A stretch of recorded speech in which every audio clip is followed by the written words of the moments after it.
Victoria Vince était derrière le verre dépoli de la maternité privée, avec la main tremblant sur son propre ventre de 7 mois de grossesse. À l'intérieur, l'homme qu'elle aimait depuis 10 ans, son mari Grant, était balançant doucement d'un nouveau-né, mais ce n'était pas son bébé. Et la femme souriant à lui du lit d'hôpital n'était pas Victoria, c'était sa secrétaire. Dans ce moment dévastateur, Victoria ne cria pas. Elle n'envahit pas la chambre. Elle simplement se tourna et partit.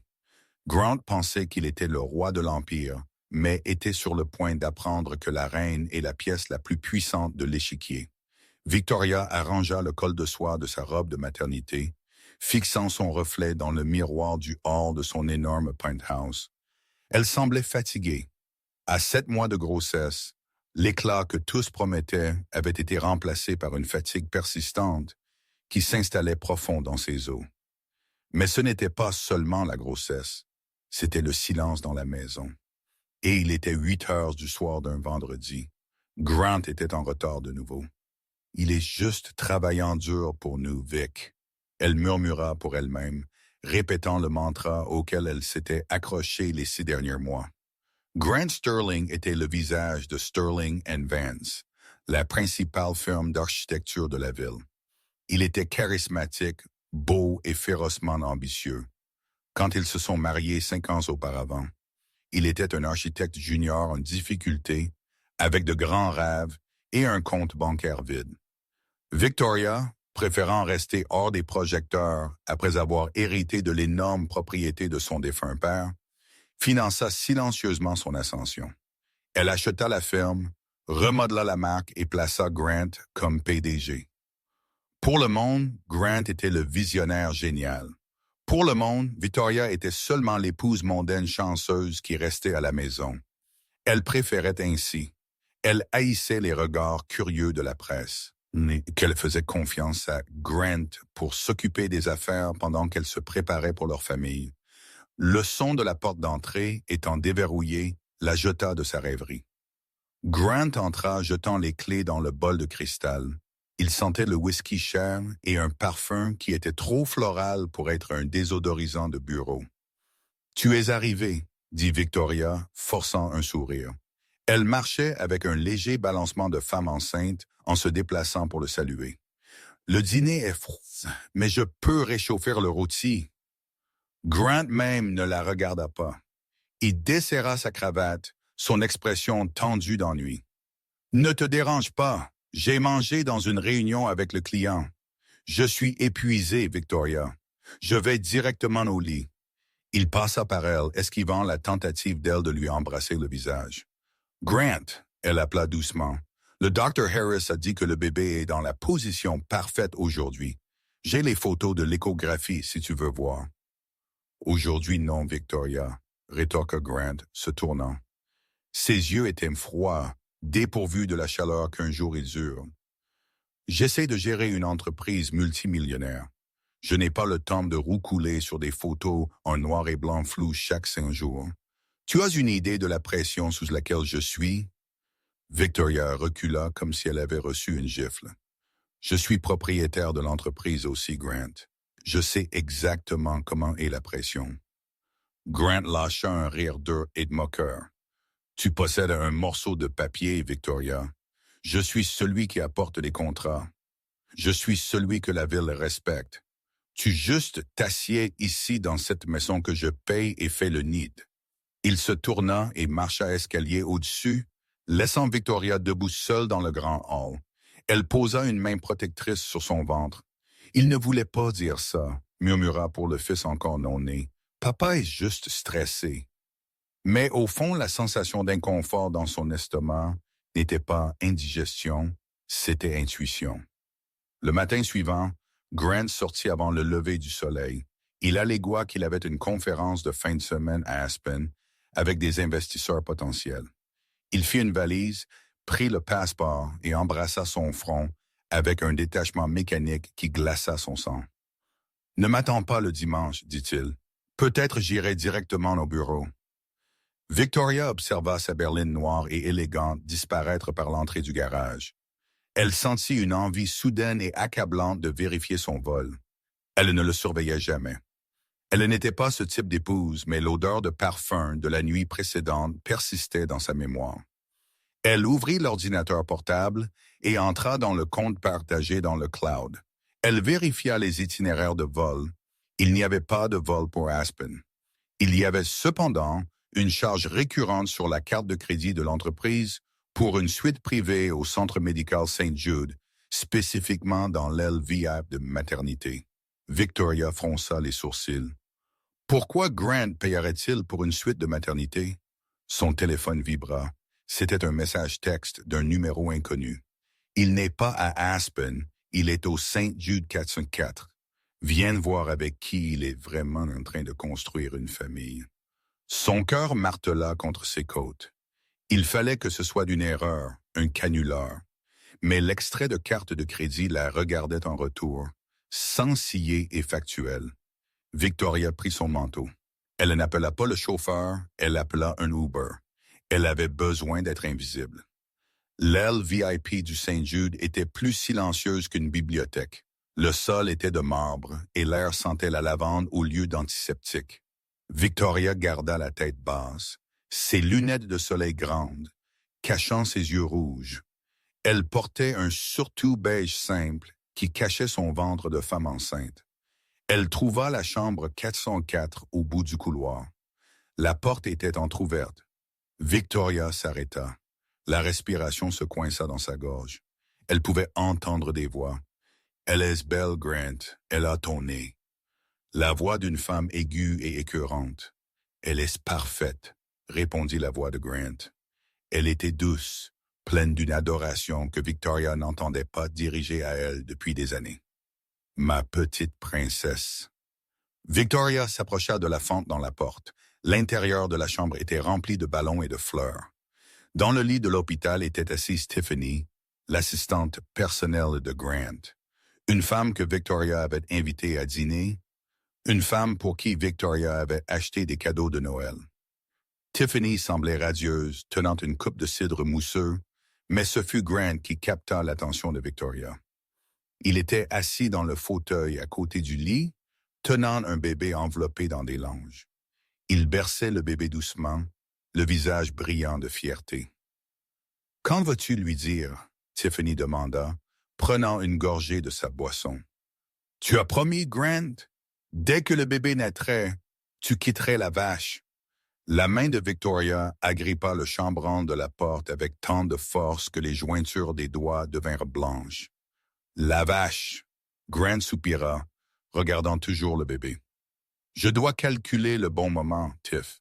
Victoria est émotionnelle et son nom est dans les écritures préliminaires. Si je la quitte maintenant, cela va devenir compliqué. J'ai besoin de la faire signer le transfert des actions de contrôle de la firme. D'abord, j'ai déjà les papiers prêts.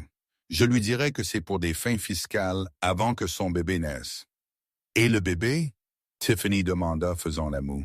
« Je ne veux pas son gamin près de notre fille. »« Ne t'inquiète pas, » se moqua Grant. « Dès que j'aurai les actions, je demanderai le divorce pour différences irréconciliables. Je lui donnerai la maison pour la garder tranquille. Elle peut élever son fils seule.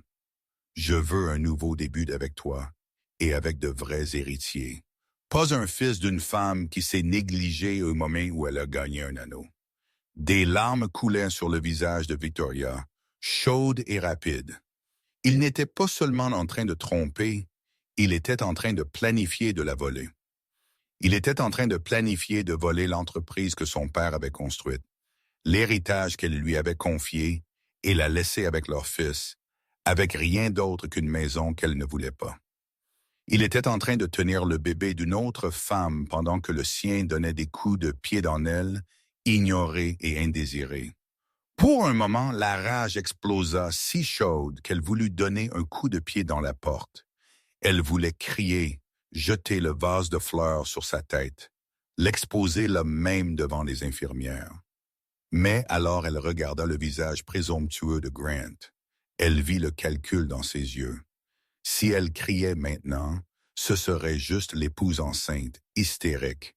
Il déformerait l'histoire. Il manipulerait la narration. Il dirait qu'elle y était folle et hormonale. Il se battrait contre elle pour les actifs et il connaissait les comptes de l'entreprise mieux qu'elle maintenant. Non, pensa-t-elle, essuyant les larmes avec le dos de sa main. La colère est bon marché, la vengeance est chère. Elle prit une photo par la fente de la porte, une image claire de Grant tenant le bébé avec Tiffany souriant en arrière-plan. Ensuite, elle enregistra 10 secondes de sa conversation sur les actions.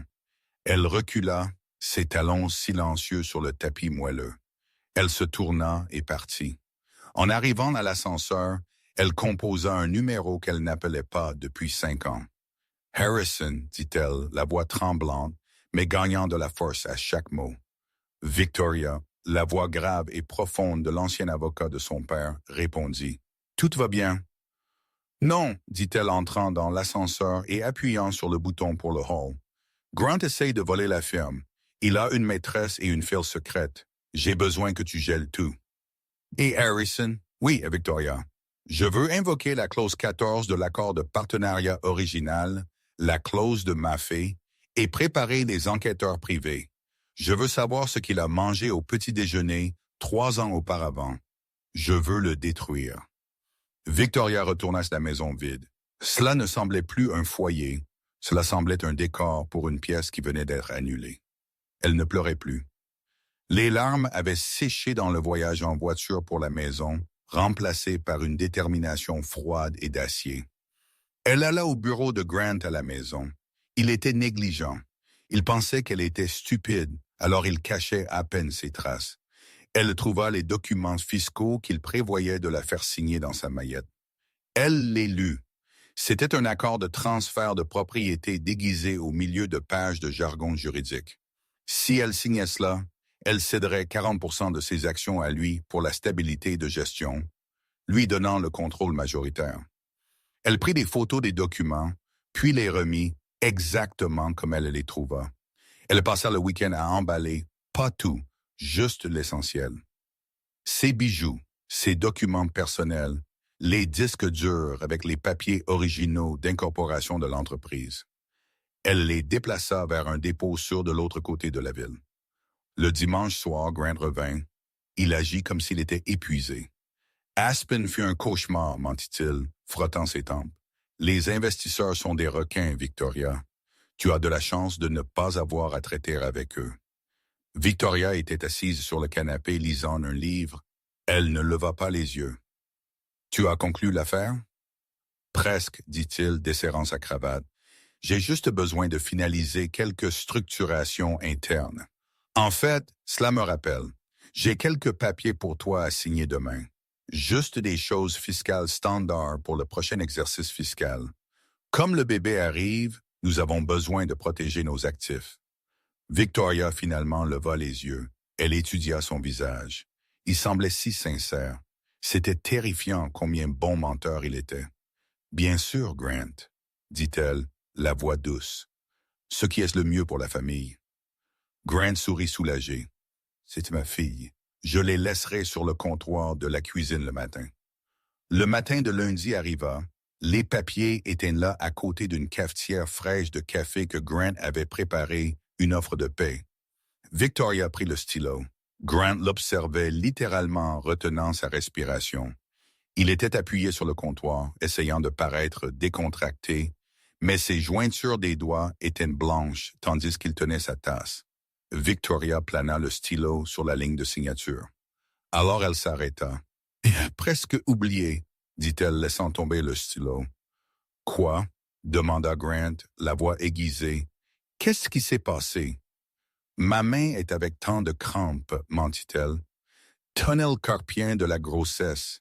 Et honnêtement, Grant, j'ai promis à mon père que je ne signerai jamais de documents légaux sans que Harrison les voie.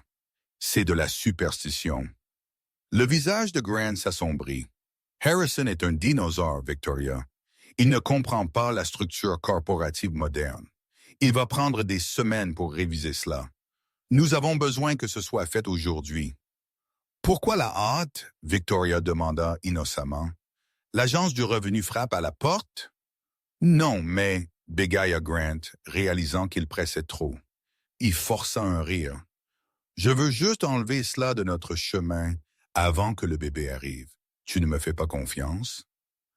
Victoria le regarda bien dans les yeux. Je te fais confiance exactement autant que tu mérites, Grant.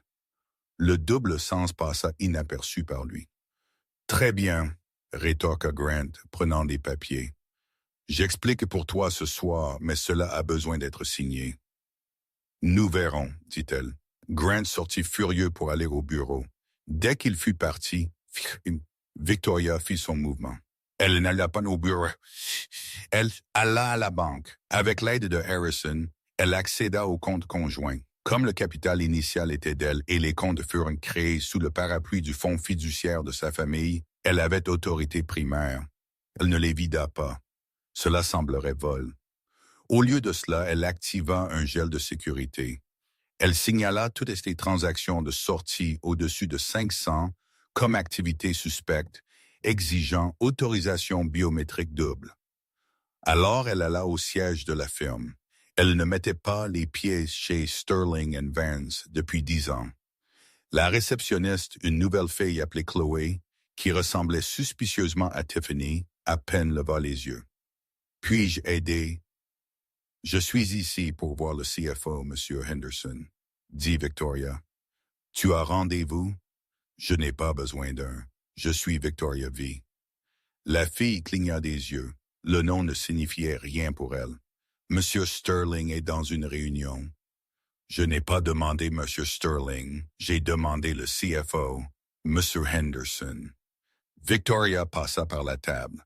La sécurité fit un pas en avant, mais le chef de la sécurité, un homme plus âgé appelé Jerry, qui avait travaillé pour le père de Victoria, la reconnut immédiatement.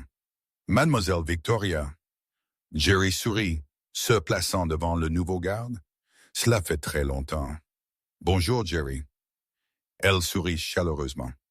« J'ai besoin d'accès à la salle du serveur financier exécutif et j'ai besoin que tu garantisses que personne ne dise à Grant que je suis ici. » Jerry cligna des yeux. « Ma radio est cassée. Ne vis pas, Valma. » Victoria passa 3 heures avec le CFO, un homme nerveux qui avait été intimidé jusqu'à la soumission par Grant. Quand Victoria révéla qu'elle savait sur les frais de conseil étant payés à une entreprise écran enregistrée au nom de Tiffany, Henderson s'effondra. « Il m'a obligé, Madame Sterling. Il a dit qu'il me licencierait. »« Je ne suis pas Madame Sterling aujourd'hui, Monsieur Henderson. Je suis Mademoiselle V. Et tu vas m'aider ou tu vas en prison pour détournement de fonds. » Quand Victoria sortit du bâtiment, elle avait des copies de toutes les transactions illicites que Grant avait faites les 2 dernières années. Il était en train de détourner de l'argent de l'entreprise pour acheter un condominium pour Tiffany, une voiture et payer l'aile de maternité privée. Elle avait la munition, maintenant elle avait juste besoin du champ de bataille. Cette nuit-là, elle n'alla pas à la maison. Elle séjourna au Four Seasons, utilisant son nom de jeune fille.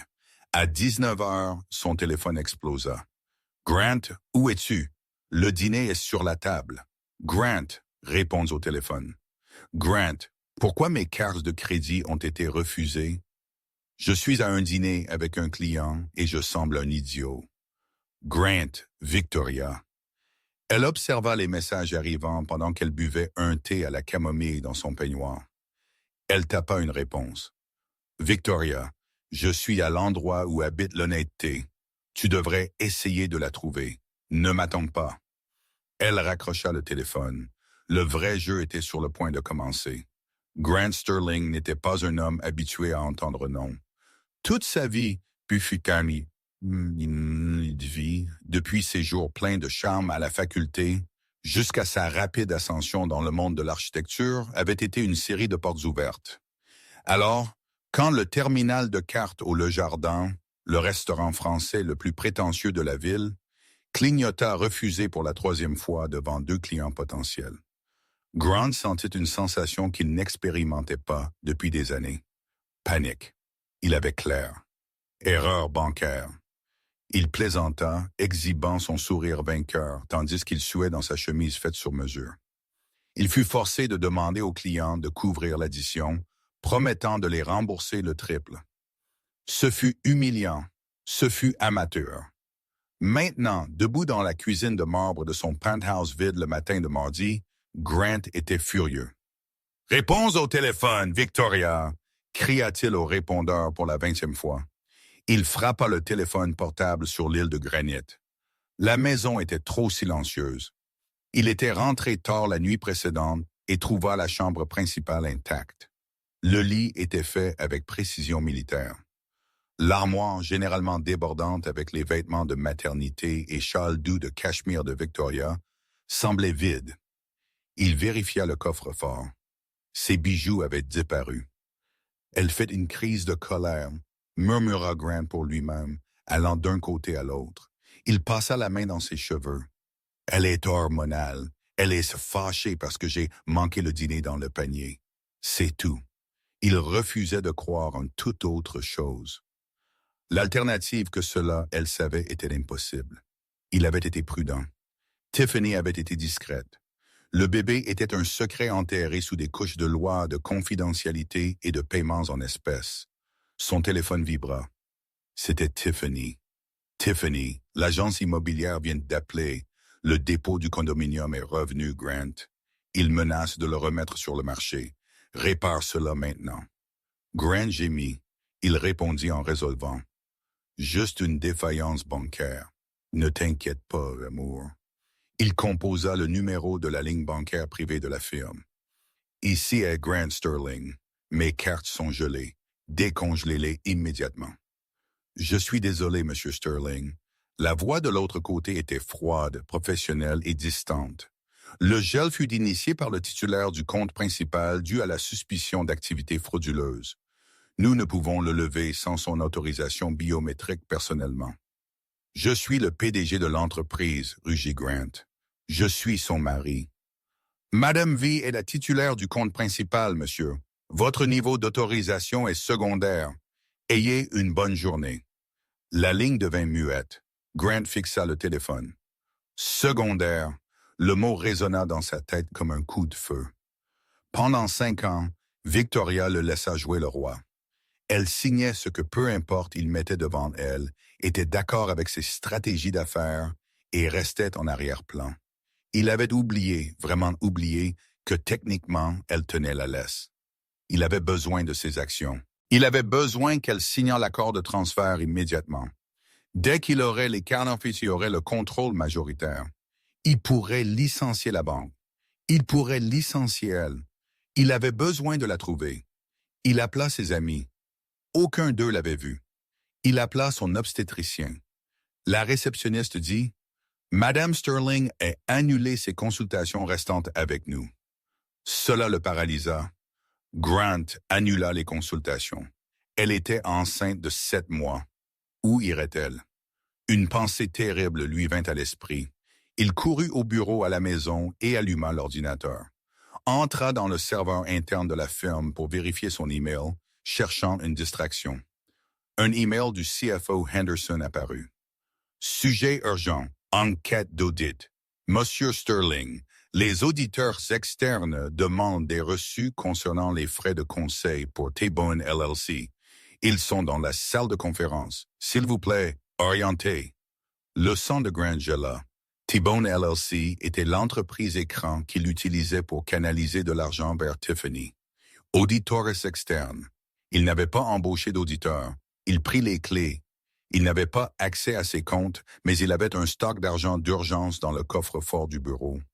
Il avait besoin d'arriver à la firme, détruire la piste de papier et trouver sa femme avant qu'elle ne fasse quelque chose de stupide. Mal savait-il que Victoria ne faisait pas quelque chose de stupide, elle faisait quelque chose de brillant. De l'autre côté de la ville, Victoria était assise dans un fauteuil en cuir dans la bibliothèque du cabinet d'avocat de Harrison. La pièce sentait le vieux papier et l'acajou. « Tu sembles fatiguée, Victoria, » dit Harrison gentiment, glissant un verre d'eau par la table. « Mais tu sembles aussi déterminée. »« J'en ai assez d'être fatiguée, Harrison, » dit Victoria avec la main reposant sur son ventre. Son bébé donna un coup de pied fort et rassurant contre ses côtes. « Grant pense que je suis faible. Il pense que je suis juste un récipient pour ses héritiers et un compte bancaire pour son ego. Il a oublié que ce fut moi qui l'ai enseigné à lire un plan. Harrison sourit sombrement. Nous avons le rapport de comptabilité forensique.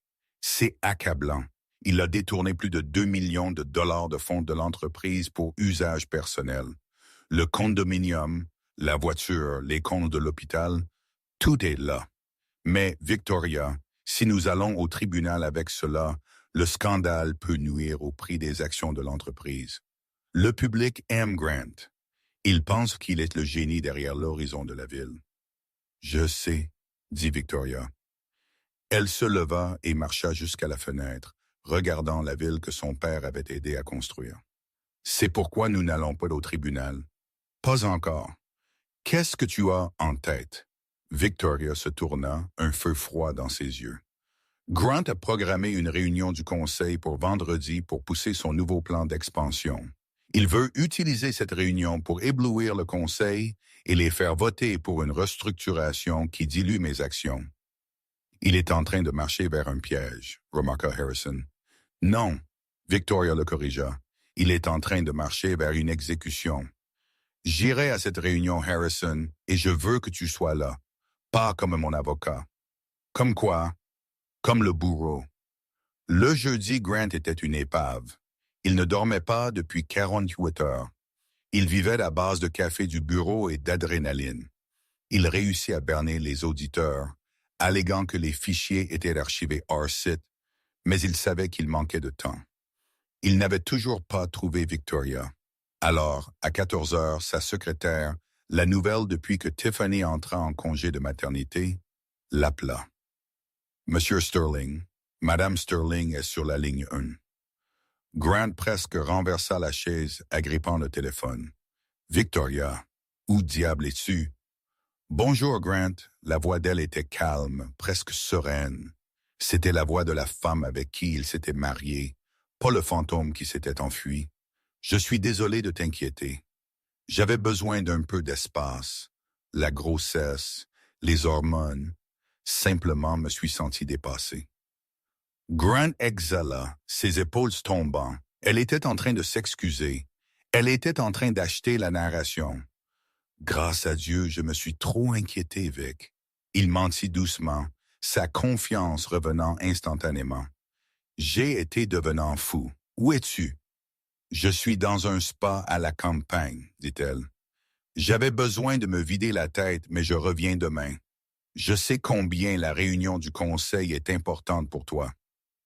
La réunion, dit Grant, les yeux se plissant. D'accord, tu viens? Bien sûr, je veux te soutenir. Et Grant, sur ces papiers que tu voulais que je signe. Oui. Grant retint sa respiration. Je les ai avec moi. Je les ai lus. Tu as raison. Nous avons besoin de protéger les actifs. Je vais les signer et les emmener à la réunion. Nous pouvons rendre cela officiel devant le Conseil, montrer un front uni. Grant serra le poing en l'air silencieusement. C'était parfait, mieux que parfait. Signer le transfert devant le Conseil légitimerait complètement son acquisition. Cela sonne merveilleux, chérie. Grant ronronna. Je te vois là à 10 heures du matin. Je t'aime. Je te vois. Ah, Grant. La ligne devint muette. Victoria abaissa le téléphone et regarda son reflet dans le miroir de l'hôtel.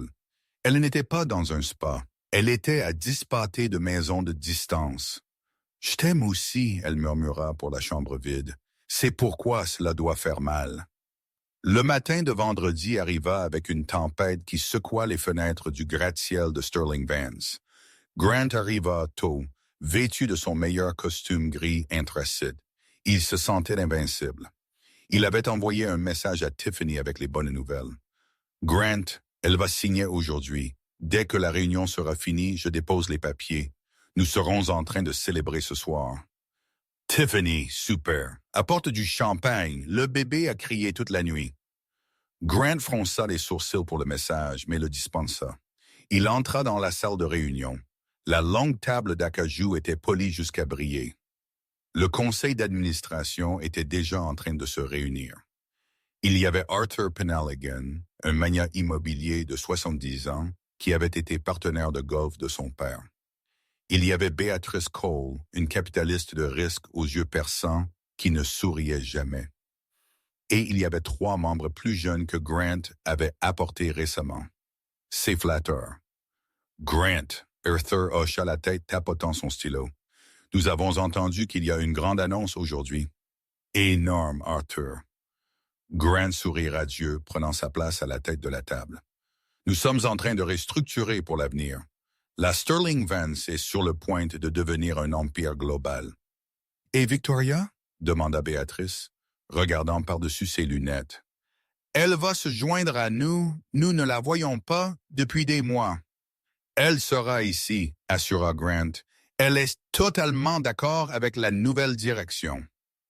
À 10h05, les portes doubles s'ouvrirent. Grant se leva, un sourire collé sur le visage, espérant voir Victoria dans une de ses robes de maternité fluide et apologétique. Au lieu de cela, la pièce resta en silence. Victoria entra. Elle portait un tailleur de maternité noir sur mesure qui semblait une armure. Ses cheveux étaient cirés en arrière en un chignon sévère et élégant. Elle portait des boucles d'oreilles en diamant qui captaient la lumière. Elle ne semblait pas fatiguée, elle semblait dangereuse. Derrière elle marchait Harrison, portant une mallette en cuir épaisse, et derrière lui marchait Henderson, le CFO, qui semblait être en train de marcher vers la potence. Victoria. Grant bégaya, son sourire vacillant. Tu es éblouissante, mais pourquoi l'avocat est-il ici? Victoria ne le regarda pas. Elle marcha vers l'extrémité opposée de la table. Le siège réservé pour le président, le siège de son père. Bonjour à tous, dit-elle, la voix claire et se projetant vers le fond de la pièce. Elle resta debout. S'il vous plaît, ne vous levez pas. Vic, chérie. Grant rit nerveusement, marchant vers elle. C'est le siège du président. Tu peux t'asseoir à mon côté. Victoria tourna la tête lentement et le regarda. Ses yeux étaient comme de la glace. Assieds-toi, Grant. Ce ne fut pas une demande, ce fut un ordre. Grant gela. Les membres du conseil échangèrent des regards. Arthur Penhaligon s'assit plus droit. Nous avons beaucoup à couvrir, dit Victoria, posant les mains sur la table.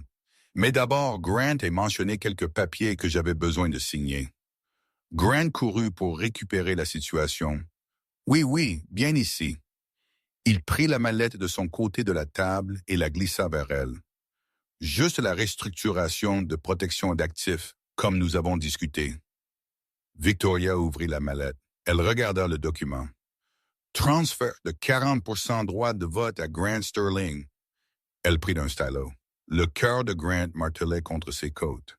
Fait, juste fait. Victoria tint le stylo en haut. Tu as dit au conseil que ce transfert est pour stabiliser la gestion de l'entreprise. Correct, Grant? Absolument. Grant hocha la tête pour la pièce. Victoria veut se concentrer sur le bébé. Je me présente pour gérer le fardeau. Le fardeau, répéta Victoria. Elle sourit un sourire froid et terrifiant. C'est drôle que tu utilises ce mot. Elle déchira le document en deux. Le son du papier se déchirant fut assourdissant dans la pièce silencieuse. Le menton de Grant tomba. Victoria, qu'est-ce que tu fais? Je refuse ton offre, dit-elle, jetant les morceaux par terre. Et j'invoque mon droit comme actionnaire majoritaire pour demander un vote immédiat de méfiance envers le PDG. Grant rit. Ce fut un son hystérique, plein d'incrédulité. Tu ne peux pas faire ça. Tu n'as pas de motif. Et même si tu avais, le conseil me soutient. Il regarda ses flatteurs. Correct. Ils détournèrent le regard. Ah, j'ai des motifs, dit Victoria doucement. Harrison fit un pas en avant et plaça une clé USB dans le système de projecteur intelligent de la pièce. Qu'est-ce que c'est? Grant exigea, le visage devenant rouge. C'est hautement irrégulier. Assieds-toi, Grant, aboya Arthur Penhaligon. La voix du vieil homme était tonitruante. Grant s'assit. L'écran du projecteur baissa. Motif pour licenciement, narra Victoria, la voix ferme. Détournement de fonds, fraude, violation du devoir fiduciaire et turpitude morale. L'écran prit vie. La première image qui apparut sur l'énorme écran 4K n'était pas une feuille de calcul. C'était une photographie. C'était la photo que Victoria avait prise par la fente de la porte de l'hôpital. Haute résolution, incontestable. Grant assis dans la chaise de l'hôpital, regardant avec adoration le nouveau-né dans ses bras. En arrière-plan, Tiffany, inimitable, même dans une chemise de nuit d'hôpital, levant d'une coupe de cidre. Un soupir parcourut la pièce. Béatrice Cole couvrit sa bouche. « Celle-là n'est pas ta secrétaire ?» Arthur demanda, plissant les yeux vers l'écran. « Celle-là est Tiffany Miller, » confirma Victoria, qui est actuellement sur la feuille de paie comme consultante senior d'une entreprise appelée T-Bone LLC. Grant, voudrais-tu expliquer au conseil pourquoi l'entreprise a payé à T-Bone LLC 250 000 les 6 derniers mois? Grant tremblait. Il se leva, renversant la chaise en arrière. C'est personnel. C'est une affaire privée. Victoria essaie de m'humilier parce qu'elle est jalouse. Cela n'a rien à voir avec l'entreprise. Cela a tout à voir avec l'entreprise, rétorqua Victoria, la voix augmentant. Parce que tu as payé pour cette suite d'hôpital avec l'Amex Corporatif. Tu as payé pour son condominium avec le fonds de développement de la firme. Harrison cliqua sur un bouton. L'écran changea. Maintenant, il affichait des extraits bancaires, soulignés en rouge, étaient des transferts. St. Jude's Medical, LVIP, Luxury Motors, Tiffany Miller Consulting. « Tu nous as volés », dit Béatrice Cole, la voix dégoulinant de dégoût. « Tu as volé les associés. »« J'allais rembourser », cria Grant, les veines du cou sautant. « Ce fut d'un prêt que j'ai fait à cette entreprise. J'ai apporté les contrats.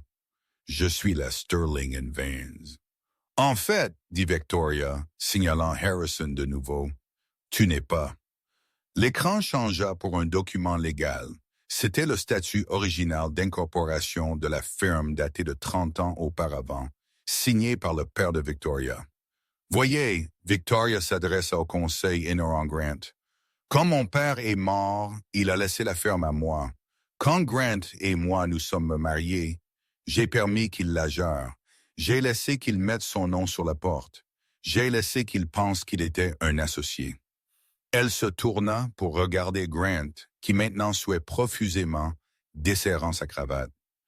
Mais Grant n'a jamais lu les petites lignes de l'accord prénuptial, ni le statut de l'entreprise. Il assuma que parce que nous étions mariés, il possédait la moitié de ce que je possédais. Il assuma que la Sterling Vance était un partenariat parfait. Parfait. Elle fit un pas plus près de lui, mais la firme est structurée comme une société à responsabilité limitée avec un système d'action en couche. Actions classe A détiennent pouvoir de vote. Actions classe B purement pour dividendes. Grant détient 49% des actions classe B. Elle fit une pause pour l'effet. Je possède 100% des actions classe A. Je possède 40% du patrimoine total de cette firme. Grant Sterling ne possède pas une seule brique de ce bâtiment. Il est un employé licenciable. Le silence dans la pièce était absolu. Grant semblait avoir pris un coup de poing dans l'estomac. Il chancela de retour contre le mur. « Tu m'as menti, » murmura-t-il. « Tu m'as laissé construire cela, pensant que c'était le mien. »« Je t'ai laissé construire parce que je t'aimais, » dit Victoria, la voix finalement échouant sous le poids de la trahison. « Je voulais que nous construisions ensemble. Je ne me souciais pas des actions. Je ne me souciais pas des titres. Je te faisais confiance. » Elle gesticula vers l'écran, où la photo de lui tenant l'autre bébé planait encore. « Mais alors tu as décidé de construire une vie différente avec mon argent. » Elle se tourna vers le conseil. « Je demande la résiliation immédiate de Grant Sterling comme PDG, avec effet immédiat. Aussi, je demande le début de poursuites criminelles pour détournement de fonds et fraude. » Tous pour. La main d'Arthur Penhaligon se précipita vers le haut. Oui. Béatrice Cole. Oui. Même les trois flatteurs, voyant le navire couler et le capitaine brûler, levaient lentement les mains. Oui, la motion fut approuvée, dit Victoria. Elle regarda Jerry, le chef de la sécurité, qui était debout à la porte avec 2 gardes en uniforme. Jerry, dit Victoria, s'il te plaît, escorte M. Sterling hors du bâtiment. Il ne doit rien prendre, ni ordinateur portable, ni téléphone, ni fichier. Fouille ses poches. Jerry fit un pas en avant, le visage sérieux. Il n'avait jamais aimé Grant. Oui, mademoiselle Vance, avec plaisir. Grant regarda autour de la pièce. Il ne vit pas de sympathie. Il vit juste du jugement. Son impérial s'était effondré en moins de 10 minutes. « Tu ne peux pas te faire ça avec moi, » grogna Grant, les yeux sauvages. « Je suis le père de ton fils. » Victoria posa sa main sur son ventre. Elle le regarda avec une pitié qui fit plus mal que la colère. « Non, Grant, tu as fait ton choix. Tu es le père du fils de Tiffany.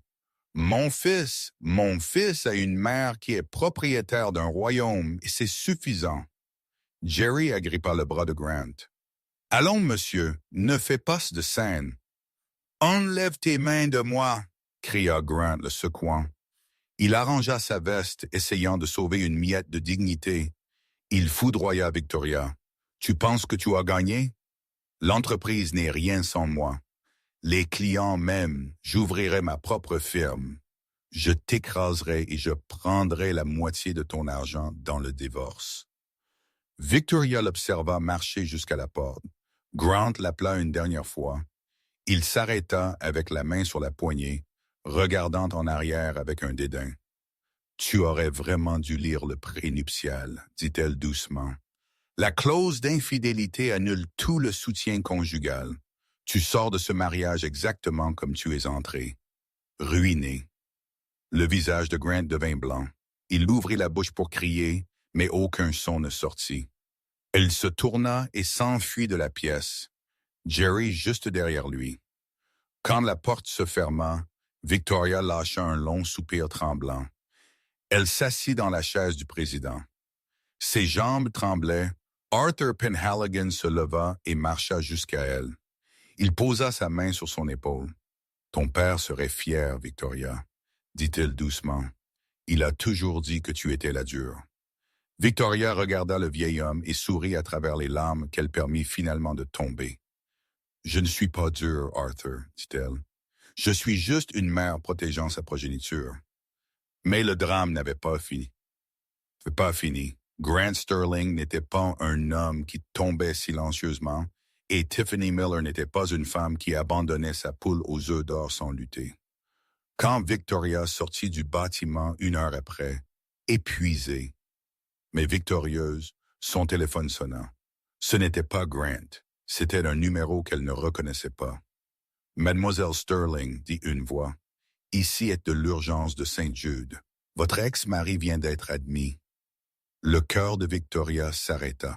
« Qu'est-ce qui s'est passé? » « Il a frappé la voiture, » dit l'infirmière. « Il était en train de conduire à grande vitesse. Il continuait à crier qu'il devait tout réparer. Mais, Mademoiselle Sterling, il y avait un passager. » Victoria serra le téléphone. « Qui? » « Une femme, Tiffany Miller, et il y avait un siège auto pour bébé sur la banquette arrière. » Le voyage pour le centre médical Saint-Jude fut un flou de feu arrière rouge et de pluie torrentielle. Victoria était assise sur la banquette arrière de sa voiture exécutive, les mains reposant protectrices sur son estomac. Elle sentit un étrange détachement, un engourdissement qui la protégeait de l'horreur de la nouvelle. Grant, Tiffany, le bébé, le trio qui avait détruit son mariage, maintenant étaient des débris sur le bord de l'Interstate. Quand elle arriva à l'urgence, la scène était chaotique. Policiers interviewaient des infirmières. Une civière était en train d'être emmenée à la hâte par le couloir. « Mademoiselle Sterling. » Un médecin s'approcha d'elle. Il semblait épuisé. « Je suis le Dr. Evans. Merci d'être venu si vite. »« Il est vivant? » Victoria demanda. Sa voix était ferme, dépourvue de la panique qu'une épouse devrait sentir. Il est, dit le Dr. Evans. Il est en chirurgie maintenant, multiples fractures, hémorragie interne et une commotion cérébrale grave. Nous faisons tout ce que nous pouvons. Mais, mademoiselle Sterling, la police a besoin de parler avec madame. Victoria hocha la tête. Elle se tourna pour voir deux officiers s'approchant. Derrière eux, assise dans une chaise dans la salle d'attente, avec la tête bandée et une expression hystérique, était Tiffany. Tiffany leva les yeux et vit Victoria. La transformation fut instantanée. Le visage de l'amante se contorsionna de peur à la rage venimeuse. « Toi? » Tiffany cria, luttant pour se lever. « Tu as fait cela, tu l'as tué. » Le hall resta en silence. Victoria ne recula pas. Elle simplement arrangea son surtout et marcha vers Tiffany, s'arrêtant à 1,5 m. « Assieds-toi, Tiffany, » dit Victoria calmement. « Tu fais une scène. » « Il était perturbé, » cria Tiffany, larmes tachant son mascara. « Il m'a appelé après la réunion. Il a dit que tu l'as ruiné. Il a dit que tu as tout pris. Il était en train de conduire comme un fou parce qu'il essayait de nous éloigner de toi. S'il meurt, le sang est sur tes mains. » Victoria regarda la femme plus jeune. Elle vit la peur derrière la rage. Tiffany n'était pas en deuil pour Grant. Elle était en deuil pour le distributeur automatique qui venait d'être détruit. Il était en train de conduire comme un fou, corrigea Victoria, parce qu'il est un narcisse qui ne pouvait pas gérer les conséquences de ses propres actions. Et Tiffany était dans la voiture parce qu'elle savait que le robinet d'argent avait été fermé. « Je l'aime, » cracha Tiffany. « Aime? » Victoria demanda. « Où tu aimes le condominium dans la rue 5, celui qui est actuellement en exécution hypothécaire? Tu aimes l'Audi qui a frappé, celui signalé comme volé il y a 1 heure parce que le contrat de location de l'entreprise fut résilié? » La bouche de Tiffany s'ouvrit et se ferma. Elle n'avait pas de réponse. « Où est le bébé? » Victoria demanda, la voix s'adoucissant pour la première fois. « Elle est en observation, » murmura Tiffany, détournant le regard. « Le siège auto l'a sauvée. Aucune égratignure. » Victoria lâcha une respiration qu'elle ne savait pas qu'elle retenait. « Grâce à Dieu pour cela. Elle est la seule personne innocente dans tout ce désordre. » Un policier se plaça entre elles. « Mademoiselle Sterling, nous avons besoin d'un témoignage sur le véhicule. »« Ce n'est plus Mademoiselle Sterling, » dit Victoria, tournant le dos à Tiffany. « C'est Mademoiselle V. Et oui, officier, nous allons parler sur le véhicule volé. La récolte amère. 3 jours se passèrent. Grant survécut à la chirurgie, mais sa jambe était en morceaux et sa carrière était effectivement finie. La nouvelle de son détournement de fonds est fuie vers la presse, probablement grâce à Arthur Penhaligon, et les actions de Sterling et Vance en fait montèrent après l'action décisive de Victoria dans la salle de réunion. Le marché émet un leader fort. Victoria ne visita pas Grant jusqu'à ce qu'il soit transféré de l'USC. Elle avait besoin de fermer le livre. Elle entra dans sa chambre privée. Il semblait petit dans le lit de l'hôpital, branché à des moniteurs, les jambes suspendues dans une écharpe. Son visage était avec des hématomes violets et jaunes. Quand il la vit, ses yeux se remplirent de larmes. « Vic, » il toussa, « tu es venu. » Victoria resta au pied du lit. Elle ne s'assit pas. « J'ai apporté les papiers, Grant, » dit-elle, sortant une mallette de son sac. « Pas les papiers de transfert, les papiers du divorce. » Grant frissonna. « Nous ne pouvons pas parler sur cela. J'ai presque mouru, Victoria. Cela ne signifie rien. Cela m'a donné perspective. J'ai réalisé que j'ai commis une erreur. Je t'aime. Nous pouvons réparer cela. Je peux regagner ta confiance. » Victoria le fixa émerveillée par son illusion. Il croyait réellement qu'il pourrait utiliser son charme pour sortir de cela. Il pensait que quelques hématomes et une histoire triste effaceraient le détournement de fonds, l'affaire et la famille secrète. « Grant, » dit-elle avec la voix fatiguée, « tu es en train de faire face à 10 à 15 ans de prison pour fraude corporative et détournement de fonds. Harrison a déjà livré les fichiers au procureur public. Le visage de Grant devint pâle. Tu ne laisserais pas la mère de ton fils voir le père en prison? Je n'irai pas, acquiesça Victoria, parce que tu ne vas pas être son père. Je demande la garde totale, sans visite. Et étant donné son casier judiciaire et instabilité financière, le juge va accorder. J'ai une fille, cria Grant, gesticulant vaguement vers le couloir, le bébé de Tiffany. J'ai une famille. Ah oui, dit Victoria. Elle sortit un autre morceau de papier de sa mallette. Sur cela, elle marcha jusqu'au côté du lit et posa le document sur sa poitrine. Qu'est-ce que c'est? Grant demanda, luttant pour lever la tête. Pendant que le bébé était en observation, expliqua Victoria, les médecins durent faire des examens de sang pour vérifier un traumatisme interne. Ils avaient besoin des types sanguins des parents pour possible transfusion. Tiffany est type O. Tu es type A. Grant semblait confus. Alors le bébé est type B, Grant? La chambre resta en silence absolu. Le seul son était le bip rythmique du moniteur cardiaque qui était en train d'accélérer rapidement. C'est impossible, murmura Grant. C'est une erreur. Nous avons fait un test d'ADN pour être sûr, dit Victoria impitoyablement. Ce n'est pas une erreur. Tu n'es pas le père, Grant. Tiffany était en train de dormir avec son entraîneur personnel tout le temps. Elle a jeté le bébé à toi parce qu'elle savait que tu étais une cible riche. Grant fixa le plafond. Sa bouche était ouverte. La réalisation s'effondra sur lui plus lourde que l'accident de voiture. Il avait jeté l'amour d'une femme brillante et loyale. Il avait détourné des millions. Il avait détruit sa réputation. Il avait perdu son entreprise. Il allait en prison. Et il avait fait tout cela pour une femme qui ne l'aimait pas et un enfant qui même n'était pas de lui. « Non !» cria-t-il, larmes coulant des yeux. « Non, non, non !» Tiffany a déjà reçu son congé, ajouta Victoria, assénant le coup final.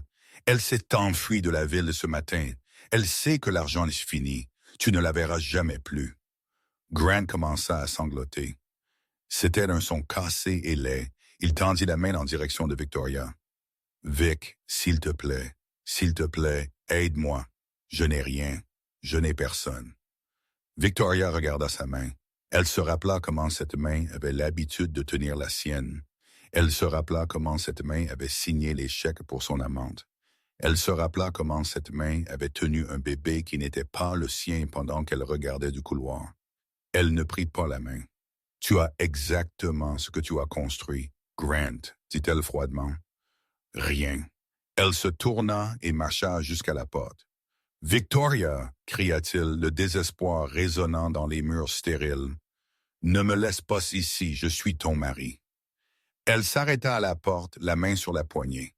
Elle regarda en arrière par-dessus son épaule, sa silhouette encadrée par la lumière du couloir. « Tu as été mon investissement, » dit-elle froidement, « et je suis en train de couper mes pertes. » Elle sortit et la porte cliqua en se fermant, le scellant dans son silence. Le gambit de la reine. 6 mois après, la salle de réunion de Sterling & Vance, maintenant rebaptisée simplement comme Groupe V, était bouillonnante d'activité. Le rapport de profit trimestriel était projeté sur l'écran. Les profits avaient monté de 200%. Victoria était assise à la tête de la table. Dans un berceau à côté d'elle était son fils de 2 mois, William. Il roucoulait doucement, jouant avec un jouet en peluche. « Excellent travail sur le contrat de Tokyo, Béatrice, » dit Victoria, souriant aux membres du conseil. « Je pense que nous sommes prêts à nous étendre vers le marché européen. »« Je suis d'accord, » dit Béatrice, souriant au bébé. William semble approuver aussi. La réunion fut terminée et les membres du conseil sortirent en s'arrêtant pour faire un signe au bébé. Ils respectaient Victoria, non parce qu'elle était femme, mère ou épouse, mais parce qu'elle était un requin qui avait défendu son entreprise de l'intérieur vers l'extérieur. Harrison resta en arrière. « Nous avons eu des nouvelles de la prison aujourd'hui, » dit-il calmement. Victoria ne leva pas les yeux de ses papiers. Et Grant ne va pas bien. Il est en train de travailler à la laverie. Il essaie d'envoyer des lettres, mais je les retourne fermés comme instruits. Victoria fit une pause. Elle regarda le petit William, qui avait les yeux de Grant, mais l'esprit d'elle. Super, dit-elle. Garde ça comme ça. Elle a demandé une photo du garçon, ajouta Harrison gentiment. Victoria prit William, le tenant prêt. Elle embrassa le haut de sa tête, inhalant l'odeur de talc de bébé et d'espoir. Il a choisi sa famille, Harrison. Il a choisi un mensonge. Il n'a pas le droit de profiter de la vérité. Elle marcha jusqu'à la fenêtre du sol au plafond. Là-bas, la ville se mouvait, vivante et vibrante. Quelque part là-dehors, Tiffany était probablement en train de chercher sa prochaine victime. Quelque part, dans une cellule, Grant était en train de frotter des draps, hanté par la mémoire de la vie qu'il a jetée dehors. Mais ici en haut, dans les nuages, Victoria V était exactement où elle appartenait. Elle était la propriétaire, elle était la mère, elle était la survivante. Elle regarda son reflet dans le verre. Elle ne semblait plus fatiguée. Elle semblait une reine qui avait brûlé le château seulement pour tuer les rats et construit un palais des cendres. Prête à rentrer à la maison, Will, murmura-t-elle à son fils. Elle éteignit les lumières de la salle de réunion, laissant le passé dans l'obscurité et entra dans la lumière de son futur. Quelle montagne russe d'émotions! L'histoire de Victoria est un rappel puissant de que le silence n'est pas toujours faiblesse. Parfois, c'est le calme avant le tsunami. Grant confusa la bonté de son épouse avec cécité, et son arrogance coûta à lui absolument tout. Sa liberté, sa réputation et sa famille. C'est un conte classique de karma. L'herbe du voisin n'est pas toujours plus verte. Parfois, c'est juste de l'herbe artificielle peinte sur un trou. Victoria prouva que la personne la plus dangereuse dans la pièce est celle qui sait tout, mais ne dit rien jusqu'à ce que le moment soit parfait. Elle non seulement gagna, elle redéfinit le jeu. Si vous avez aimé cette histoire de trahison, vengeance et douce justice, s'il vous plaît, appuyez sur le bouton j'aime. Cela vraiment aide la chaîne à grandir. N'oubliez pas de partager cette vidéo avec un ami qui aime un bon drame et inscrivez-vous avec les notifications activées pour ne jamais perdre une histoire. Qu'est-ce que tu aurais fait à la place de Victoria? Laisse-moi savoir dans les commentaires ci-dessous.